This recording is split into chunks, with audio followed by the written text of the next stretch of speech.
So students, welcome to this lecture. Today we are going to see the topic of beta decay energy spectrum. A spectrum generally relates to distribution of energy among the particles, and since we are studying the beta decay energy spectrum, it is related to distribution of energy among the different emitted beta particles.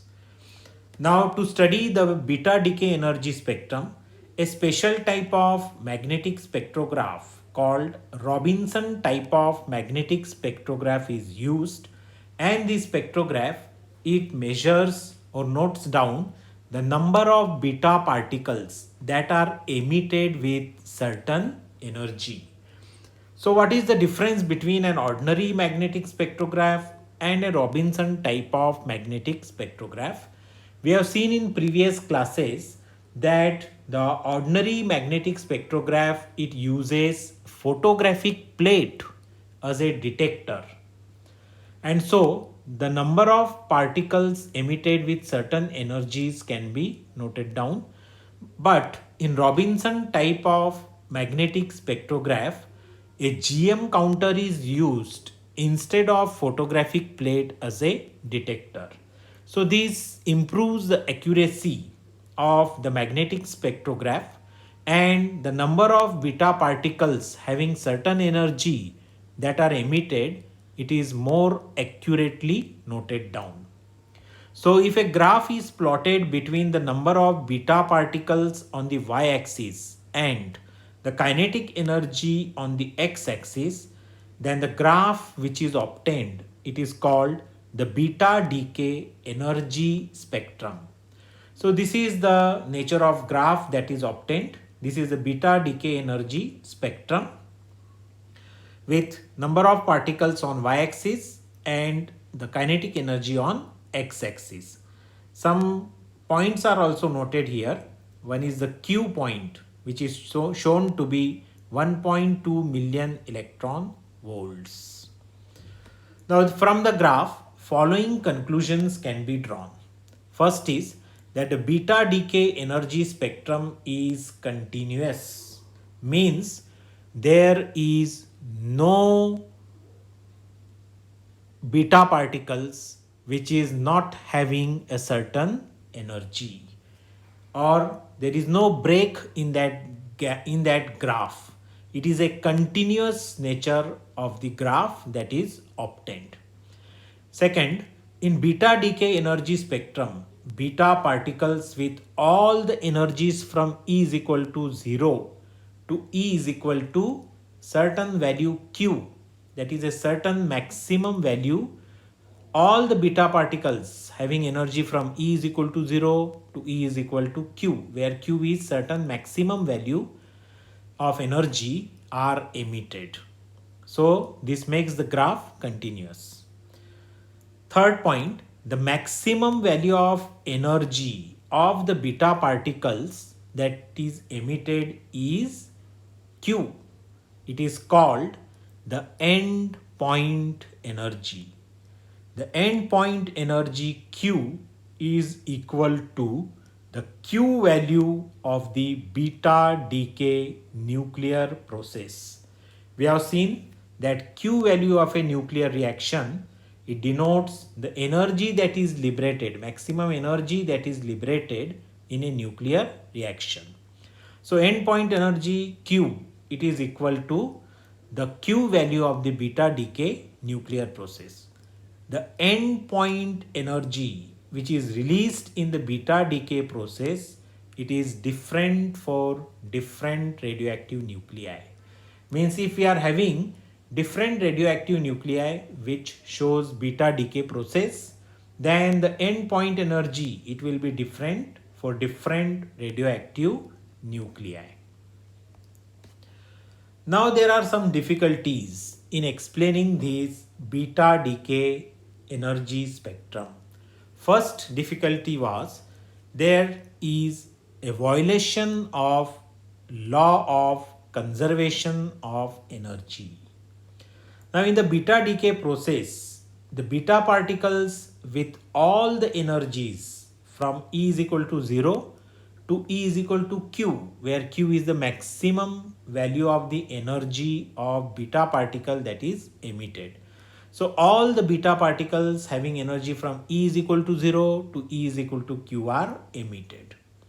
Now, when an average energy of beta particle was calculated, then it was seen that the average energy of beta particle is equal to 1 by third of the Q value, and the remaining 2/3 value of Q value, it seems to have disappeared.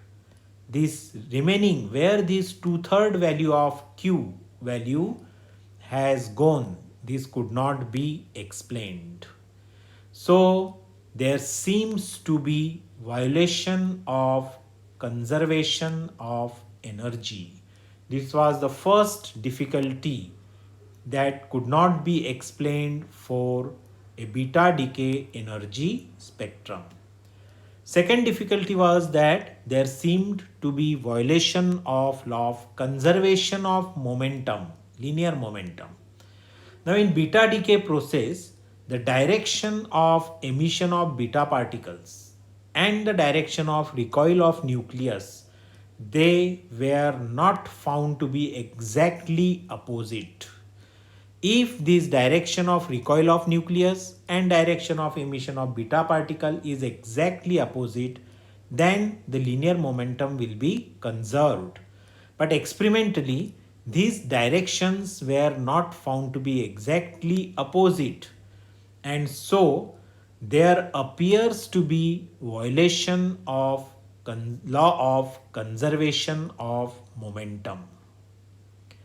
And the third was, there also appeared to be violation of law of conservation of total spin angular momentum. Now we know that nucleus consists of nucleons like protons and neutrons. These nucleons along with beta particles like electrons and positrons obey FD statistics. Each of these nucleons, they are having an individual spin angular momentum S is equal to half h cross. Therefore, if a nucleus has even number of nucleons, then its total spin angular momentum S should be equal to even multiple of half h cross. And if a nucleus has odd number of nucleons, then its total spin angular momentum S should be odd multiple of half h cross. Now consider this particular beta negative decay process. Beta negative means an electron with negative charge is emitted here. So here a tritium, it is converted to helium. Tritium 1H3 is converted to helium 2He3 along with emission of one electron, which is denoted by -1 E0. Now if we take the left hand side, that is 1H3, the total number of nucleons present here are 3. So total spin angular momentum S, it is equal to 3 times half h cross, means it is odd multiple of half h cross. Now if we look at the right hand side, then right hand side is 2He3 plus -1 E0, that is an electron. So total spin angular momentum for right hand side is S is equal to 3 into half h cross. Why? Because there are 3 nucleons for a helium. In this particular case, there are 3 nucleons, and an electron is also having a spin of half h cross. So for right hand side, the total spin angular momentum S is equal to 3 times half h cross plus 1 time half h cross, which is equal to 4 times half h cross. So this is even multiple.